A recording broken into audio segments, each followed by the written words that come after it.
Alright, I've been rigging up everything that I need to make a video, and I was selecting the TEO-5 this time. And people that subscribe to see more Pro 3, just bear with me, I will get some more videos of them. I guess that I will try to get some more in this weekend coming up. So without further ado, let's have some fun with the TEO-5. I think that today I would like to try to make a little bit more of try to see if I can make some more modern sound, you know, not too much vintage and all this regular stuff that we hear ordinary. So let's start off with the basic program. And what I want to point out, something very interesting, is that if you go to the program menu and you search for, let's see, number... See if I can find it first of all. Number 22, where you have voice volume.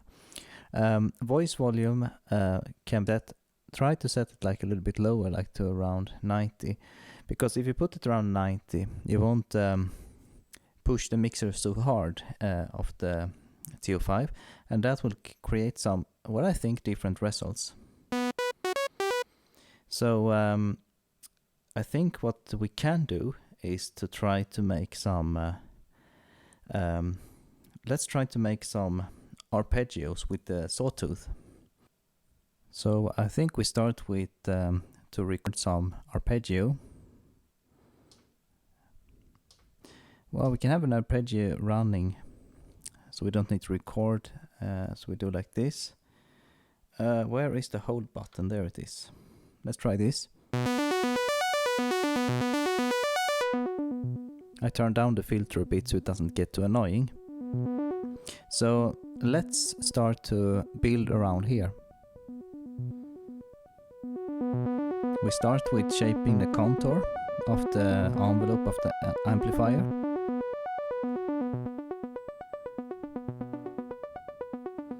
So right now there ain't no release. We add like a tiny bit amount of sustain. And let it fall a bit like that, so around like 10 o'clock. And now we should play around with the filter envelope. I'm going to add a slight amount here, like that. But before, so you can hear me speak now, I'm going to take the attack to 0, decay around similar to the decay there, and the sustain there. Now, since they are so similar, you know, we could use the what we call the filter and amp together, or filter gate also for that. That would work also, because then we could use this as an auxiliary envelope instead. But let's listen to it now when they are kind of similar.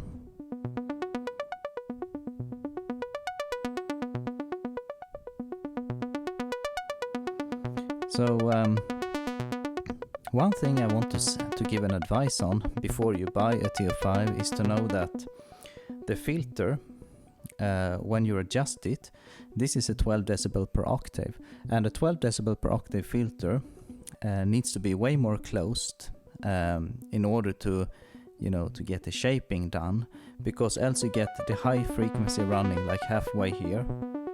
Listen, sounds like this, but if you close it more, you can get some good stuff out of it.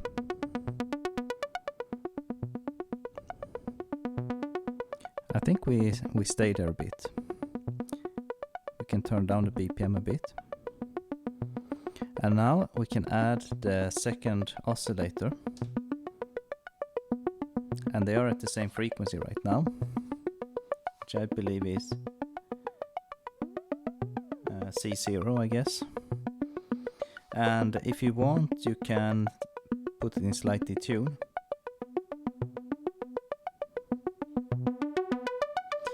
Right now, this tends to sound a bit like vintage-ish, you know, and we don't want that.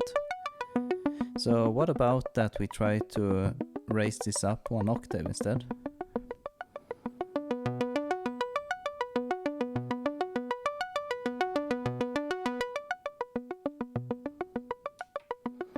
And I guess that we try to play the arpeggio like 1 octave down instead.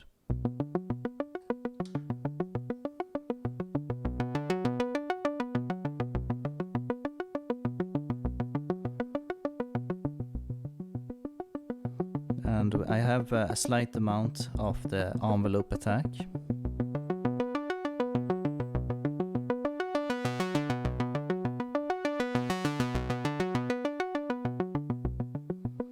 And if we try to use the resonance,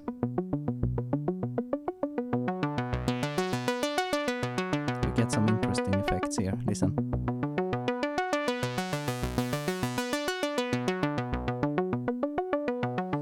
And we haven't added some reverb yet, so let's try to do that.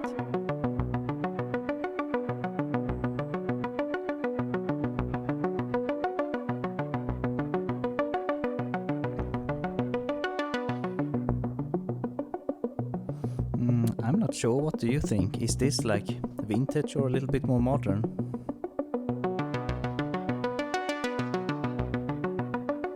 I think it's like in between. Let's add a sub oscillator.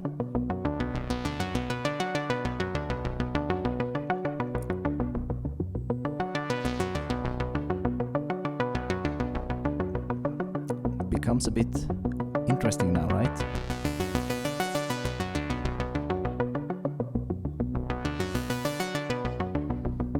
We can, for the fun's sake, modulate this with an LFO.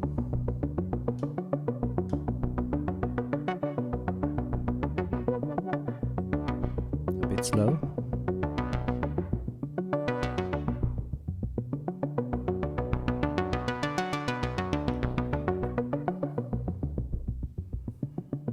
Without the sub oscillator.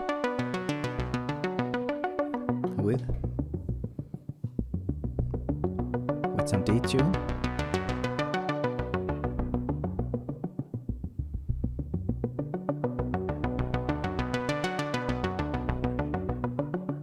I think we can still call this more like a modern sound, I guess.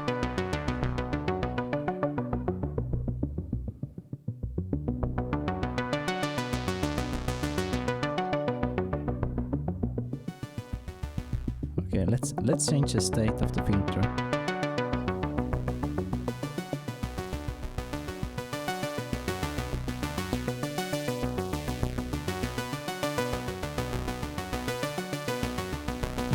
I think I dare to say that we are still a little bit more to the modern sound than the vintage sound.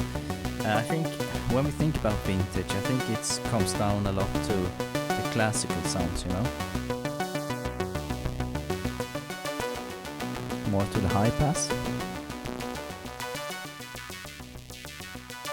And as we can say now, we are so much in the domain of the Oberheim sound, of course. Let's go back to low pass. Let's try to change the sawtooth to squares.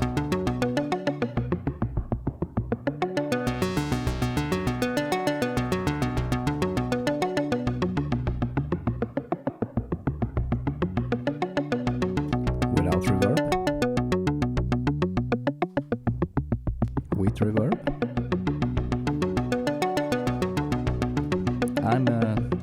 I'm a bit sucker for chorus, you know, so I want to add that also.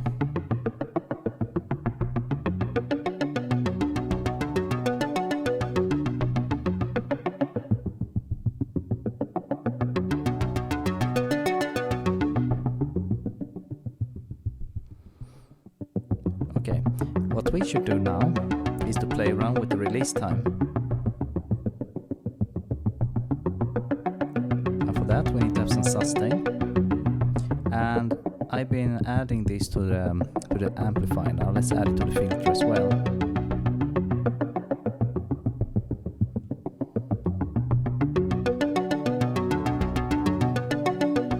Let's try to reduce the detune. Let's put. What do you think? I like this.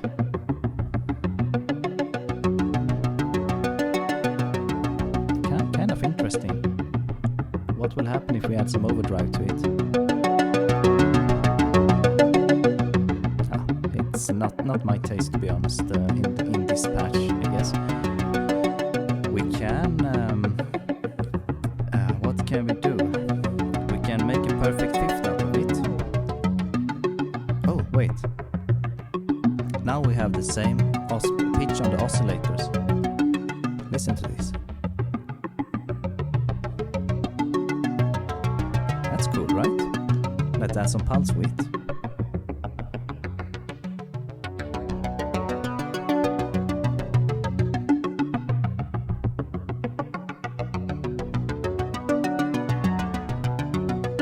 Okay, now let's try to detune this.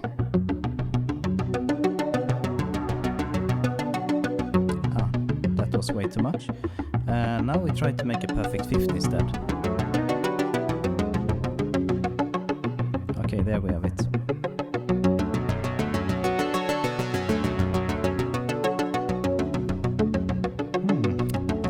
I don't think we can call this vintage. I think it sounds a bit modern still, don't you think? Doesn't this remind you of like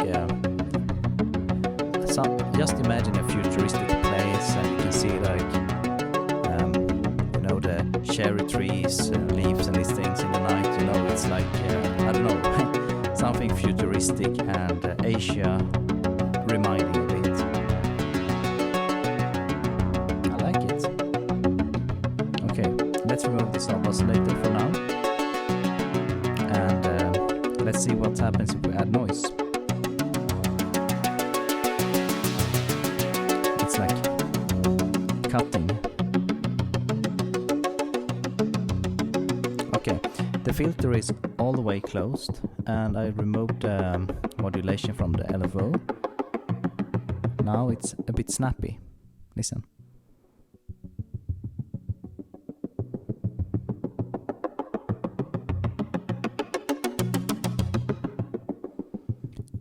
And remember that I don't have effects externally on this one. It's all internal effects right now, and the only effect I have is a compressor on my voice in this microphone I'm talking into, because that's really needed, but I want this to be as pure as possible when you listen to it.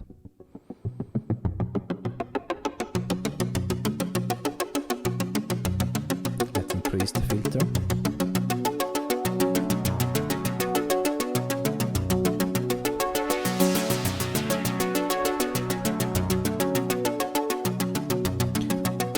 Okay, yes, this is important to say. Let's see, how do I get this silent a bit? I noticed something in the sound creation phase here. The TEO-5, if you listen to the sound we're making now,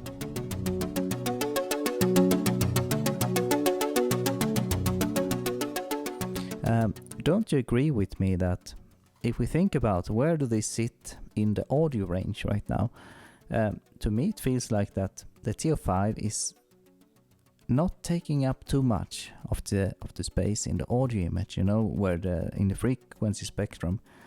And I like it because everything doesn't need to be fat, you know, like a crazy fat analog, like a Moog Matriarch that will blow off your stereo image. But they are nice in their way, of course. But I mean, this is very useful. This is what I promise you, this is what you want to have in your music. So don't underestimate neither the TEO-5 or TEO-5. They have so good place in the mix, and they are so good. Oh, the resonance, we put it down a bit. Forgot that was open. And then we reduce this a little bit more. Filter cutoff.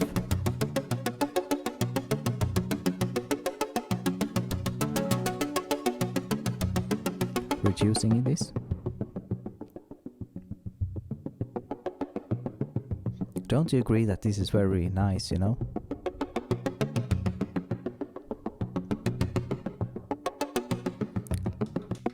Okay, we turn off the effect for a bit.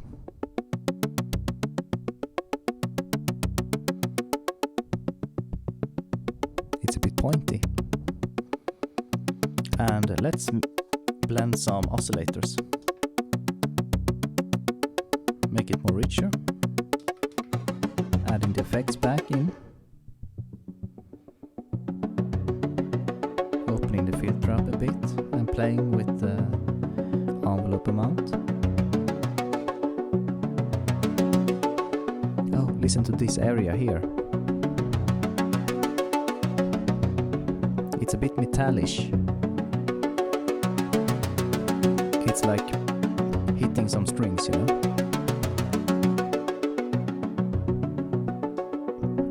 Removing the noise.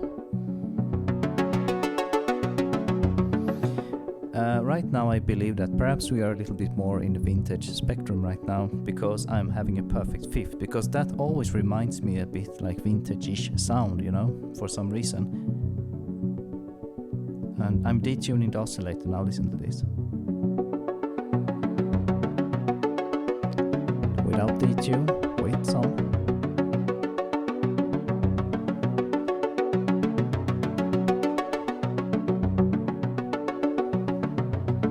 And I haven't even been playing with the stereo image right now, so I guess we can try that one. So let's take the destination of the LFO1 and let's see if we can find... Ah, there was panning. Where are you? There you are, okay. Okay, let's try the panning now.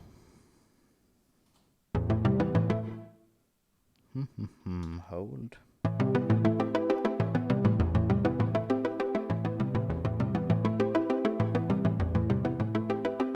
So what I did now is that I was assigning LFO1, the mono one, to move the sound in the stereo field.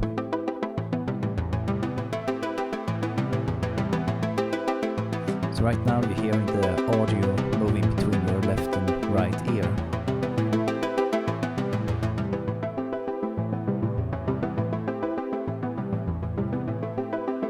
Okay, so recap. This audio is made by combining two oscillators on the same octave, but one should be like, let me see, 1, 2, 3, 4, 5, 6, 7 semitones up, that's a perfect fifth. And so they are blend together, and oscillator 2 is a slightly detuned. There is no sub-oscillator, and I'm using chorus and reverb to make the sound, and it's pretty much all to it that it's an arpeggio sound that is opening very fast. It's 0 in attack time and it's falling down very quick, and it has some release time on a slight sustain level. And the filter is between middle, I guess, there, and the mount is slightly increased for the envelope.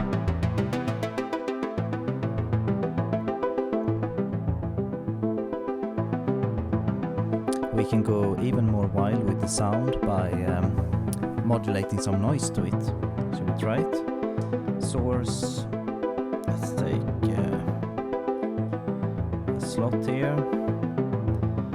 Source, noise, destination, let's take filter, cut off, let's increase it.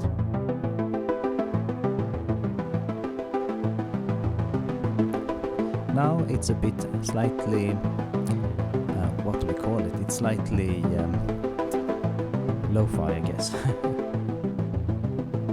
Listen to it now when I decrease the filter, cut off. So the noise source is modulating the filter. It's opening and closing the filter with the noise structure right now, like tiny grains opening and closing this little fellow. That's so nice, right? And let's increase the resonance. Oh, that's nice. I like that one.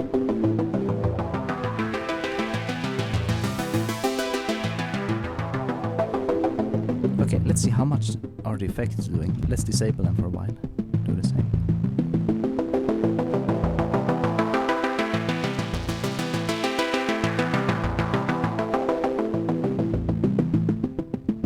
So we can turn the vintage knob if you want to go crazy with the tuning. I guess it can't get more lo-fi than this. Put the effects back on.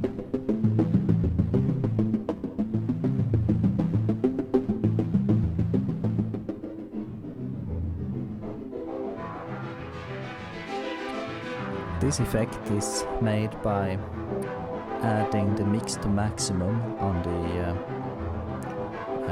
reverb. So it sounds like we have no dry signal, it's all wet signal right now. processed by the reverb. It's a classic trick, you know. Halfway, mag clock.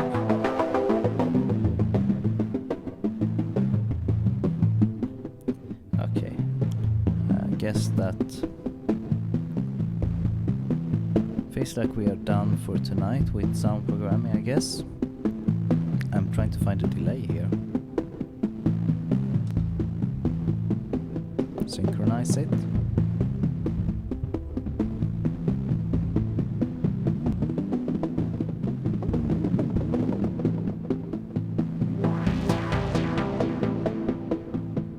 Delays can be quite fun. If there is one synthesizer I really seem to like the delay, but I haven't tried it, it's the Matriarch that has the analog delay from Moog. That's super crazy one, but this is a digital one, so it's okay. Alright. I think that this will cover the programming that we can do for tonight, and I will try to put like one of these video, like almost one per day, I guess would be, perhaps I cannot fulfill that, but I will try to do my best. So what's my conclusion for tonight?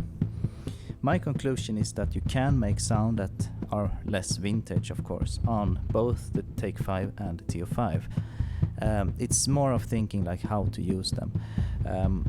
And if you think about like the OP6 you can do very nice sounds also on, but the mod matrix here opens up a complete new world. But they are different. The one ain't better than the other one. They are both different, you know, like two different flavors. I love both of them. I bought this one. It was a bit hard to buy this one because I had the OP6, but the only motivation, and I promise you the only motivation for me, was that this had a mod matrix. And I was thinking, why not, you know, let's try it. Whereas I can sell it if I'm not satisfied, but I love this synth. It's a good one. And the advice about the voice, to reduce them to 90, I like that one. Let's try put, like, some people like to put it on 110, but that creates a complete different sound. Listen to this.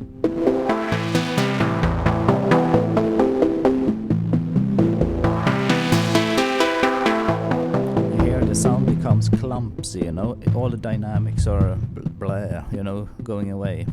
100. Now it's a little bit more controlled. I think I can live with this. But 90. If you can, please try to put program option 22 on to have the voice volume on 90. I think you will like it. The only thing you need to do is to gain it up a bit afterwards, you know. But it's worth it. I think that if you're a dynamic hunter, don't push the levels too hard. These synthesizers allows you to do crazy things, and if you like crazy things, that's fine, but I like to have it a bit more controlled, you know, so that's how I tend to like to have it. And now I have, even if I have like full resonance there, it's almost, not full, but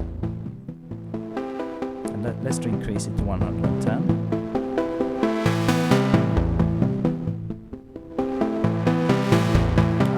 Like it, it's way too much. It's killing the dynamics, according to me. So I like to keep it around 90. Same goes with the TEO-5. You can reduce the program volume there also, you know. This is called voice volume. I think on TEO-5 it's program volume, it's called in the menu. I like to have it a little bit lower there also.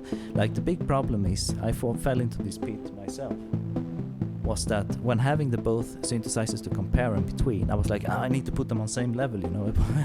But forget about it. Don't compare them like that. I mean, put them where they sound good, you know. That's all that's matter. And also, a word of advice: always stay away from the A/B comparison on synthesizer. I've been doing them sometimes myself, but they are pointless. I mean, you can make all the synths sound the same if you make an A/B comparison almost, but when you push the limits away from them, when you use them, you know, when you push them hard and you use your imagination, you open up unique ways of each synthesizer. That's the way it should be done, you know. Okay. Thank you for watching, and I will try to make some more videos, and I hope everyone's well and having a good time, and I hope that everyone can try this synthesizer. It's a nice one. It will feel a bit thinner than the other ones, I guess, the OB6, but it's a good reason that they are thin also, because you will equalize the OB6 when it's done anyway, because it can become a little bit too fat to my taste sometimes. Alright. Have a good time.